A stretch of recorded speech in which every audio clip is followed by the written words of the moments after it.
C'est le début de la Super Champions League, nouvelle formule. Et demain, Real Madrid-Stuttgart pour bien commencer. Je vous rappelle très rapidement la formule. 4 matchs à domicile, 4 matchs à l'extérieur, 8 adversaires différents avec pour objectif évidemment de terminer dans les 8 premières places directement qualificatives pour les 8e de finale. J'espère que vous allez tous très bien les amis, moi je suis très hypé par cette nouvelle compétition. J'ai hâte de voir si ça va relancer ce Real Madrid et relancer peut-être certains joueurs dont Vinicius, parce que Vinicius quand on parle de Ligue des Champions, sur les 3 dernières années c'est le meilleur joueur, c'est le joueur le plus régulier. Sur les 3 dernières années il a 2 trophées. Et sur ces 2 trophées, c'est à chaque fois des buts en finale. J'espère que ça va lancer sa saison, lui qui piétine depuis quelques temps. Dans la vidéo du jour, on va voir la presse. Très important ce que nous dit la presse ce matin, vous allez le voir. Une grosse actualité sur le Real avec beaucoup de blessures, mais des retours. On présentera l'adversaire du jour, Stuttgart. Les compositions probables et bien sûr, et oui, Mbappé a été très bon contre la Real. Il en est à 6 matchs, 4 buts, alors oui. 2 pénaltys, des buts où il n'a pas fait d'exploit individuel, mais les stats sont là. Et quand tu dois t'intégrer dans une équipe, notamment quand tu t'appelles Mbappé, c'est important quand même d'avoir des statistiques. Il est attendu de ce côté-là. Et par contre, la mauvaise nouvelle, et on va y revenir de suite, c'est sur Brahim Diaz, otro cao, pour dire avec l'accent espagnol, parce que, vous allez le voir, il est absent pendant 3 mois. 2 à 3 mois, c'est The Athletic, un média qui est très très bien renseigné, qui nous apprend ça. C'est une catastrophe, voilà, parce que ça vient s'ajouter à une longue liste de blessures. C'est un joueur qui est sûrement pour moi le remplaçant le plus décisif du Real Madrid. À chaque fois qu'il rentre, il apporte sa touche, il apporte du dynamisme, il change le rythme d'une rencontre et surtout il apporte des statistiques avec soit des buts, soit des passes D. Donc c'est un vrai coup dur pour le Real après toutes les blessures qu'on a connues. Bellingham, Tchouaméni, Mendy, Ceballos, Militao, Brahim Alaba, Camavinga. Ce début de saison est compliqué pour le Real. On a eu quand même 2 faux pas. On a un entraîneur qui trouve pas la formule. On a une attaque qui ne marche pas bien pour l'instant. Du moins il n'y a pas une vraie complémentarité. Quand tu regardes ce qui se passe du côté de la Catalogne où tout roule, c'est vrai que du côté du Real, entre les blessures et le fond de jeu, c'est un peu compliqué. Et c'est pour ça d'ailleurs que Mbappé est sûrement allé voir Brahim Diaz pendant la rencontre. C'est bien parce que je critique Mbappé, mais quand il fait les choses bien, faut le dire, il fait tout pour s'intégrer de la meilleure des manières possibles. Et surtout, peut-être que les joueurs à ce moment-là avaient déjà compris que Brahim était touché gravement sur une période assez longue. Je voulais revenir sur le calendrier parce que le Real a confirmé 2 matchs compliqués, le Betis et la Real, avec à chaque fois une victoire par un clean sheet. Ça c'est important. Il y a 3 matchs qui vont permettre au Real de confirmer cette bonne dynamique. Stuttgart, l'Espagnol et Alaves, 3 matchs à domicile qui doivent impérativement permettre au Real de trouver la formule, la dynamique avec 5 victoires d'affilée avant, vous le voyez, 3 matchs qui s'annonceront très compliqués. Ce slot là va être compliqué et peut déterminer la suite de la saison parce que déplacement au Wanda, déplacement à Lille, réception de Villarreal. Je vous fais un schéma cauchemardesque, mais le Real ne gagne aucun des 2 matchs contre l'Atlético et contre Villarreal. Le Barça s'envole au classement si le Barça remporte toutes ses rencontres. Donc attention à ne pas louper ces rencontres qui arrivent. Et pour cela, il faut préparer les 3 matchs qui arrivent à domicile et arriver avec la meilleure forme possible. Beaucoup d'absents, je vous en ai parlé, mais du coup plus de possibilités pour ces 2 joueurs-là. Remplaçant de luxe, certes. Alors Arda Güler joue plus souvent. D'ailleurs, il est invaincu avec le Real en 16 matchs. Alors dans des matchs parfois secondaires, souvent à domicile, mais quand même 12 victoires, 4 nuls, 0 défaite. Hendrick, lui, joue quelques bouts de match, des miettes finalement. Mais ces joueurs-là seront amenés à rentrer, à participer de plus en plus et je l'espère à s'intégrer. Bon, Arda Güler c'est déjà fait, Hendrick partiellement. Et à mettre des buts, à mettre des passes, à s'intégrer au collectif parce que si le Real veut durer sur cette saison qui s'annonce très longue et très compliquée, ça passera évidemment par ce genre de joueurs et de grosses prestations. Dans les bonnes nouvelles, Camavinga devrait être de retour très rapidement. C'est annoncé hier, lundi prochain. Alors, je ne sais pas s'il parle de lundi aujourd'hui ou lundi de la semaine prochaine. Pour moi, c'est lundi de la semaine prochaine. Mais en tout cas, il va revenir. Donc, c'est peut-être le début de la fin de toutes ces blessures. En tout cas, je l'espère. Surtout que vous allez le voir, Bellingham est de retour. D'ailleurs, je pense personnellement qu'il sera présent contre Stuttgart.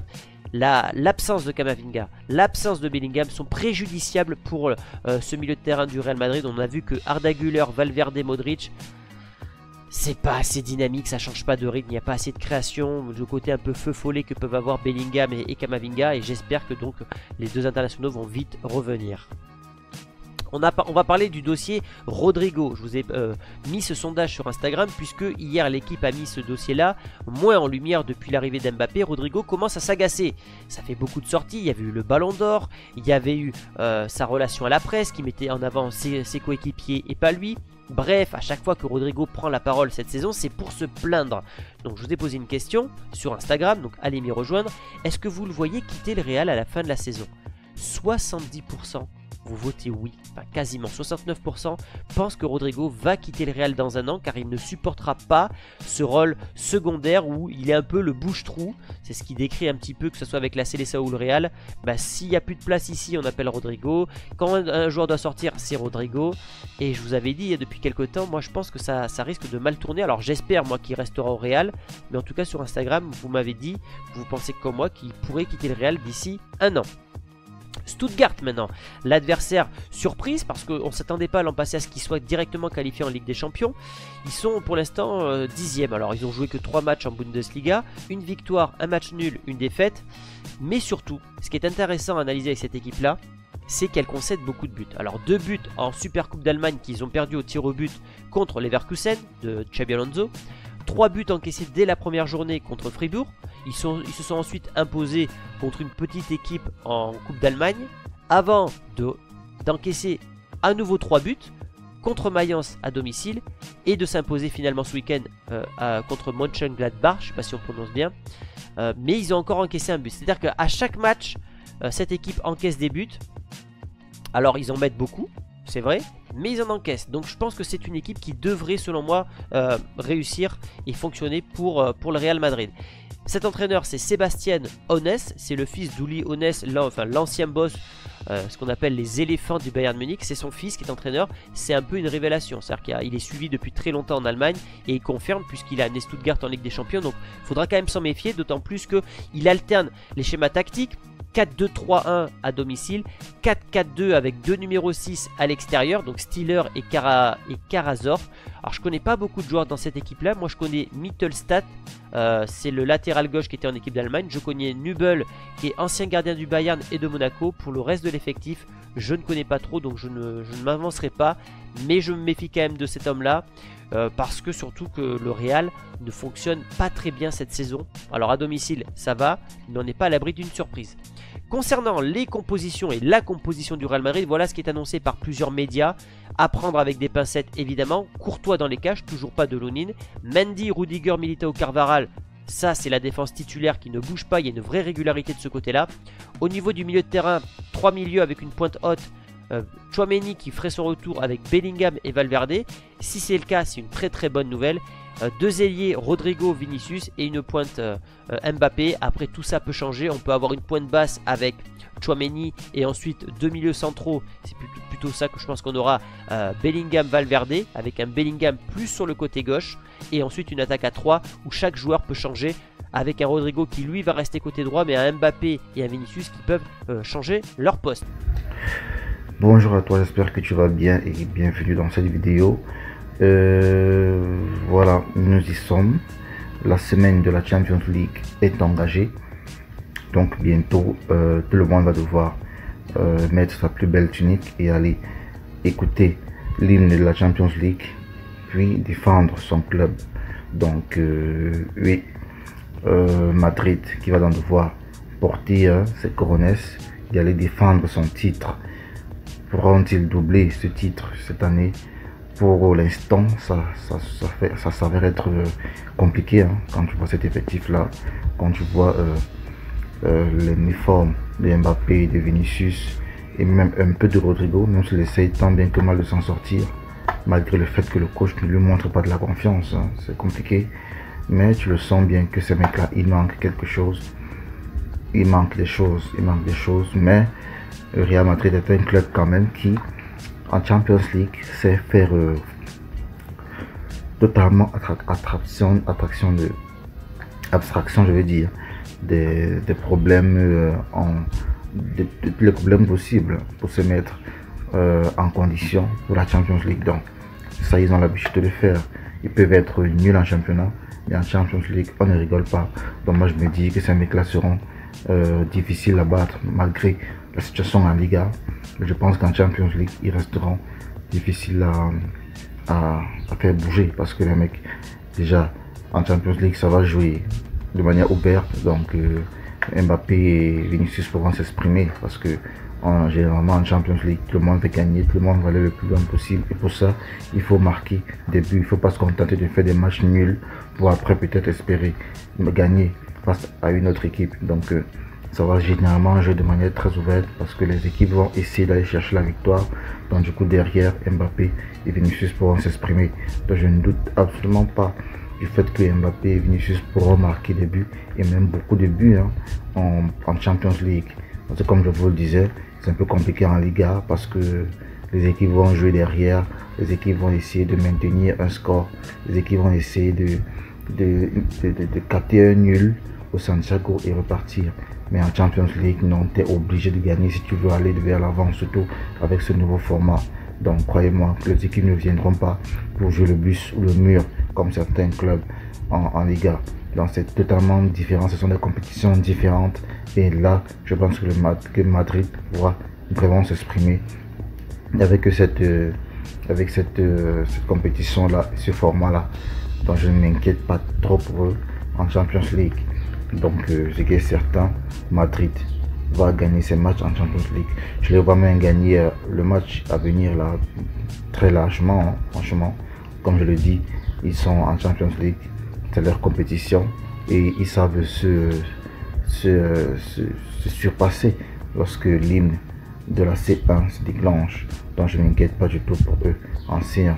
Donc, mais je ne dis pas non plus que ils auront de quoi battre des clubs comme Manchester City, le Bayern ou même le Barça. Le Barça, il ne faut pas négliger ce Barça parce que avec la nouvelle mentalité qu'est en train d'insuffler anti-flic barcelonais, je vous assure que les Barcelonais n'arriveront pas en Champions League pour se faire éliminer au premier tour. Les mecs, cette année, ils ont l'effectif, ils ont la mentalité, ils ont surtout la mentalité pour menacer n'importe quel club en Europe actuellement. Je parle bien d'actuellement parce que je ne sais pas si ça sera bon dans la durée. Mais actuellement, à l'heure où je vous parle, le Barça est très menaçant et ne viendra certainement pas pour se faire bouger en Champions League comme en Liga. Donc, Anti-Flick, c'est un mec très intéressant. Donc pour revenir sur le Real Madrid, oui. Moi je vois très clairement Madrid faire une assez bonne campagne européenne jusqu'à un certain niveau. Je ne les vois pas remporter la compétition, certainement pas, mais je les vois faire une très belle campagne. Et cette année, bizarrement, je vois City être très favori encore, City, ou peut-être le Bayern, parce que ce Bayern là remanié, moi je pense que ça peut également faire mal. Mais je vois des clubs faire une belle campagne comme le Barça, comme Arsenal, comme qui d'autres, peut-être Inter Milan, ouais. Donc forcément ça va se jouer entre tous ces grands clubs là. Donc le Real Madrid qui n'est pas loin derrière, parce que je pense que au fur et à mesure de la saison, ils vont retrouver un peu leurs repères, ils vont retrouver leur jeu, leur cohésion, et je les vois malgré tout être menaçants en Champions League. Comme je l'ai dit, je ne les vois pas remporter le trophée, mais je les vois être menaçants jusqu'à un certain niveau, jusqu'à ce qu'ils tombent sur une équipe qui sera mentalement plus forte qu'elle. Donc, pour vous dire la vérité, j'ai hâte de voir le prochain Classico, parce que avec cette nouvelle mentalité qu'a le Barça, j'aimerais voir réellement ce que ça va donner avec ce Real qui semble déjà un peu fragilisé mentalement, alors que c'est un club qui a toujours montré de la force mentale. Mais là actuellement, tu as l'impression que c'est en train de baisser. Je sais pas, peut-être le cycle à Carlo Ancelotti est fini, peut-être le départ de Toni Kroos fait plus mal que prévu, peut-être que l'arrivée de Mbappé n'est peut-être pas ce que beaucoup croyaient. Donc il faudra peut-être du temps pour que tout cet engrenage se mette en marche. Maintenant, quand ça sera mis en marche, je ne sais pas si ça va dérouler ou alors si ça sera pour un temps ou de manière provisoire. Mais ce qui est certain, je crois que beaucoup de joueurs à Madrid avant le début de cette Champions League, doit déjà commencer par connaître le rôle. C'est quoi le rôle de Mbappé dans cette équipe? C'est quoi le rôle de Vinicius? C'est quoi le rôle de Rodrigo? C'est quoi le rôle de Jude Bellingham? Je crois que tous ces problèmes viennent du fait que beaucoup de jeunes ne connaissent pas leur rôle. On ne sait pas qui est le leader, on ne sait pas qui est le joueur le plus important de l'équipe. Personne en fait ne connaît son rôle. Vinicius, même si il se donne des câlins après des buts, mais c'est clair qu'ils sont un peu perdus parce qu'ils ne savent pas quels sont leurs rôles. Et tu as l'impression que pour l'instant, ils essaient de se contenter d'être deux gros poissons dans un bain. Mais moi, je vous le dis, ça ne donnera pas, ça ne marchera pas sur le long terme. L'un des deux finira par craquer et soit laisser la place à l'autre, soit s'imposer. Pour l'instant, ça semble donner, mais deux gros poissons, cette affaire de tirer les pénaltys l'un après l'autre et tout. Je suis désolé, ça ne marchera pas. Je vous le dis, ça ne marchera pas. Mais bref, je m'arrêterai là. On verra ce que ça donnera en Champions League très prochainement. Mais pour l'instant, il faut marquer le coup avec un bon début de Champions League et commencer à enfin montrer un bon visage durant cette saison qui commence. Et on le verra. Alors, reste abonné. Si ce n'est pas le cas, tu peux toujours le faire. C'est gratuit, totalement gratuit, pour voir mes analyses. Et on se donne rendez-vous à la prochaine vidéo. Alors, mets ta cloche pour ne pas rater les prochaines vidéos. Partage celle-ci pour la visibilité. Et je te dis à plus tard. Alors, prends soin de toi. Ciao.